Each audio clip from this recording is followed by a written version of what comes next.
गुरु के गोचर परिवर्तन को एक बहुत बड़ा परिवर्तन माना जाता है। और आपने देखा कि कुछ दिन पहले ही 23 जनवरी को शनि देवता भी अपना ट्रांजिट परिवर्तन कर चुके हैं। तो क्या अब जो है मंगल का ट्रांजिट परिवर्तन होने वाला है, वो आपके लिए बहुत ज़्यादा संभावनाओं को लेकर के आएगा या परेशानियां और विपत्ति यथावत बनी रहेंगी?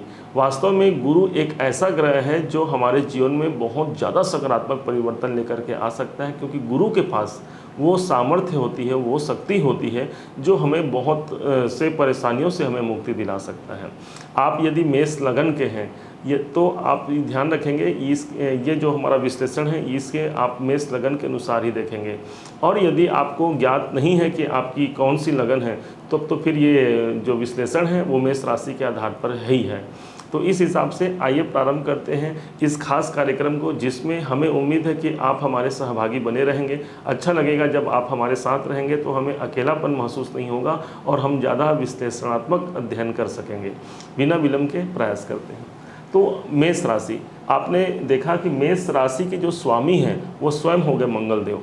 मंगल एक ऐसा ग्रह जो सेनापति का ग्रह माना गया है। सभी ग्रहों ने उसे सेना नायक का पद दिया है। अब मंगल के घर पर, मतलब आपके ही मेष राशि के ही लग्न पर गुरुदेव आ रहे हैं। कब से आ रहे हैं? तो पहला पॉइंट हमने रखा है 21 अप्रैल 2023 से ये प्रारंभ हो जा रहे हैं, मतलब प्रवेश कर रहे हैं, और 1 मई सन 2024 तक रहेंगे। जब कोई भी ग्रह, और खासकर ये यहाँ पर बात हो रही है गुरु की, तो गुरु जब मेष राशि पर आएगा तो सबसे पहले हमें देखना क्या है कि वो जिसके घर पे जा रहा है वो घर कैसा है।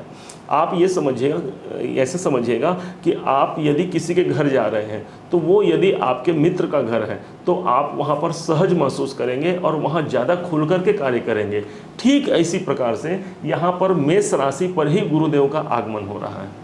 अब जब गुरुदेव आएंगे अपने मित्र के राशि, क्योंकि मेष का स्वामी हो गया मंगल, और गुरु और मंगल दोनों का मित्रता है, दोनों मित्र हैं। अब दोनों एक दूसरे के मित्र राशि पर जाने के कारण यहाँ पर शुभता की स्थिति सर्वाधिक बनती है मेष राशि के लिए। कारण क्योंकि मेष का स्वामी मंगल और मंगल के घर पर गुरु का प्रवेश होना, वो भी केंद्र में लग्न में होना, तो यहाँ पर आपके जीवन में अब तक के जो शारीरिक व्याधियाँ जो चलती आ रही थी आपके जीवन में, जो शारीरिक कष्ट बनी हुई थी, उन कष्टों से मुक्ति का समय आ गया है। और साथ में ये समझेंगे, क्योंकि ये जो प्रथम भाव है ये आपका व्यक्तित्व के विकास का है। अब आपके पर्सनालिटी में बढ़ोतरी होगी, आपके व्यक्तित्व का विकास होगा, और बहुत ज़्यादा संभावनाएं हैं कि आपने जो अधूरा कार्य किया है, छोड़ रखा है इसके पहले, तो उन कार्यों को पूरा करने का एक बहुत अच्छा सुअवसर आपको गुरुदेव प्रदान करने वाले हैं लग्न में आकर। हालांकि स्वास्थ्य में आपको ध्यान सतर्कता रखनी पड़ेगी।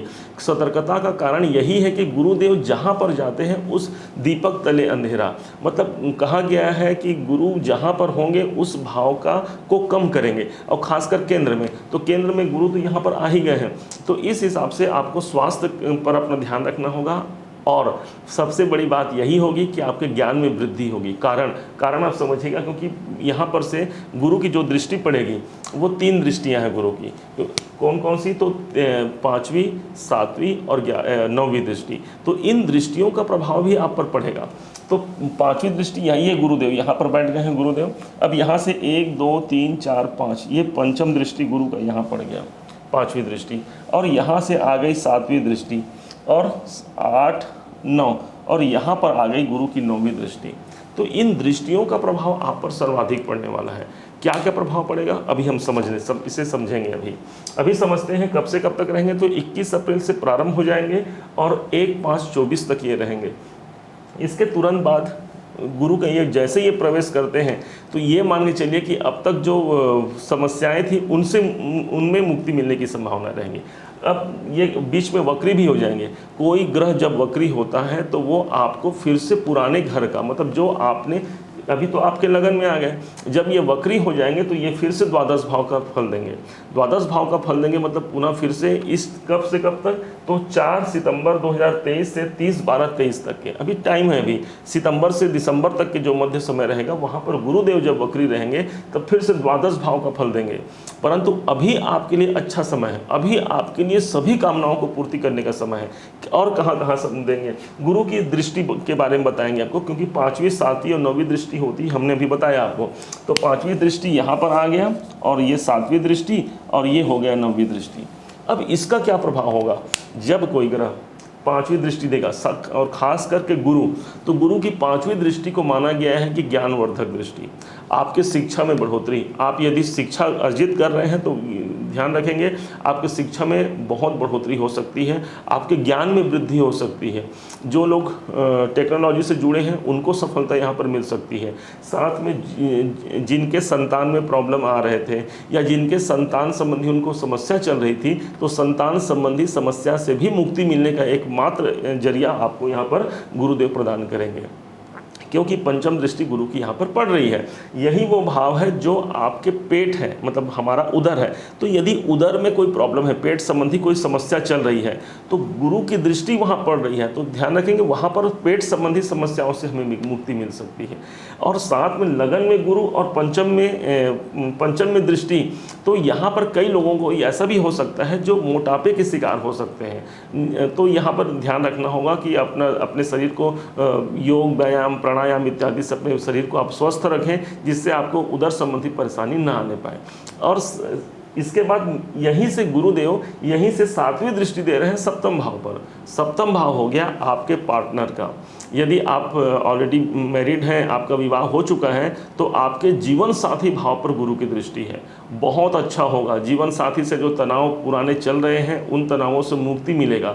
साथ में यही वो भाव है जो आपके पार्टनर को दर्शाता है, मतलब आपके यदि आप साझेदारी का बिजनेस करते हैं, व्यवसाय करते हैं, तो आपके पार्टनरों से आपको लाभ मिल सकता है, आपके जीवन साथी से आपको लाभ होगा, क्योंकि जीवन साथी भाव यही 7वां है। यही 7वां भाव उन तमाम छोटी छोटी प्राप्तियों का है जो आपने पहले किया है और अभी तक आपको प्राप्त नहीं हुआ है, तो उन सबको प्राप्त कराने का यहाँ पर जिम्मा लेकर रखा है गुरुदेव ने। 7म भाव पर है। यही कई लड़के लड़कियों का विवाह यदि अभी तक नहीं हुआ है, तो गुरु की दृष्टि माना जाता है कि गुरु की दृष्टि से विवाह यदि 7म पर आ जाए या 7म भाव से होकर के गुरु का गोचर जाए, तो ऐसे में विवाह की संभावना काफ़ी अच्छी हो जाती है। अच्छे जीवन साथी का संग मिलता है। अभी तक बार बार रिश्ते टूटने की कगार आ गई थी, तो उन रिश्तों में अभी मधुरता आएगी। विवाह जिनके नहीं हुए हैं विवाह होंगे, और जिनके ऑलरेडी विवाह हो गए हैं दाम्पत्य जीवन में मधुरता आएगी। अब यहाँ से गुरु की 9वीं दृष्टि को देखते हैं, तो गुरु की 9वीं दृष्टि स्वयं 9म भाव पर, धर्म के भाव पर हो रही है। गुरु देवता इस भाव के कारक ही हैं। अब कारक ग्रह की दृष्टि अपने ही 9म भाव पर, मतलब क्या हो गया, मतलब सीधा सा है आपके धर्म में वृद्धि होगी, आपके धार्मिक क्रियाकलापों की वृद्धि होगी। आप कोई धार्मिक यात्रा भी कर सकते हैं क्योंकि गुरु की दृष्टि आ रही है। यहाँ पर जब गुरु 9म भाव को देखते हैं या 9म भाव पर दृष्टि देते हैं, तो यहाँ पर पिता के द्वारा हमको आध्यात्मिक उन्नति प्राप्त होती है। पिता से किसी धन की प्राप्ति भी यहाँ पर संभव है। पिता के ऊपर आपको प्रणाम करते हुए या पिता के ऊपर आपको जो भी उनके समस्या है आपके फादर के ऊपर, उस पर आप काम कीजिए। बहुत लोग ऐसे भी हैं जिनके पिताजी नहीं हैं इस दुनिया में, तो उनके लिए कहा जाता है कि जो उनके पिता तुल्य हैं, उनके चाचा हैं, बड़े पिताजी हैं, या कोई भी व्यक्ति जो पिता के समान है, उनका सहयोग, उनका आश्रय लेकर के आप अपने जीवन को बेहतर बना सकते हैं। क्योंकि गुरु की दृष्टि 9म भाव पर होती है, तो पिता के द्वारा, उच्च अधिकारियों के द्वारा, अपने गुरु के द्वारा, क्योंकि यही वो स्थान है जो गुरु का स्थान भी है। तो आपने जिनसे आपने दीक्षा ली है, जो आपके गुरु हों, उनके द्वारा या उन आपके गुरु मंत्रों का जाप पूजा भी आपको बहुत ज़्यादा सफलता और यश दिला सकता है। यही वो भाव है जो भाग्य का भाव है। तो जब गुरु की दृष्टि भाग्य पर पड़ेगी, तो भाग्य उदय होने से कौन रोक सकता है? गुरु ही तो है जो हमारे जीवन में सब कुछ ला सकते हैं, क्योंकि गुरुर ब्रह्मा गुरुर विष्णु गुरुर्देवो महेश्वर, गुरु साक्षात परब्रह्म तस्मै श्री गुरुवे नमः।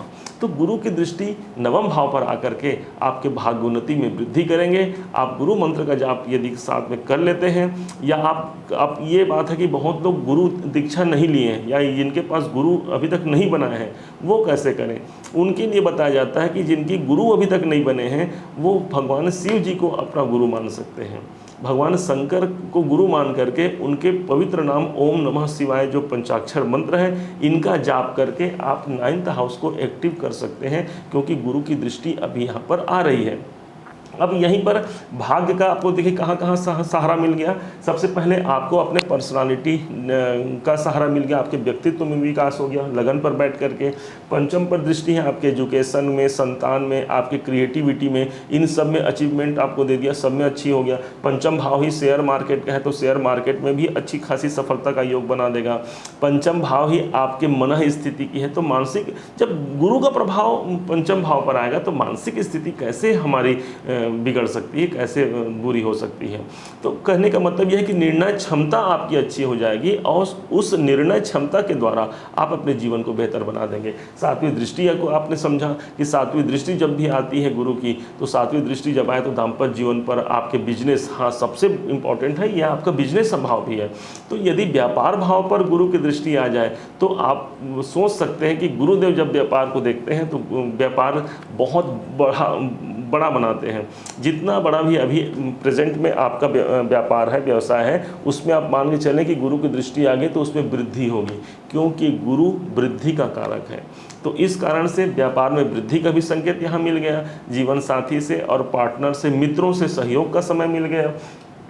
पुराने जो कर्जे आपके चल रहे थे, जो कर्जे अभी तक बने हुए हैं, तो 21 अप्रैल के बाद हो सकता है कि गुरु जैसे ही अपना ट्रांजिट परिवर्तन करें तो ये 1 मई 24 तक रहेंगे। इस दरमियान आपके पुराने कर्जे, लोन, कोई कोर्ट कचहरी संबंधी कोई केस, इसका कोई निपटारा हो जाए, और निपटारा ही नहीं वो आपके पक्ष में आ जाए, इसकी संभावना यहाँ पर काफ़ी बढ़ जाएगी।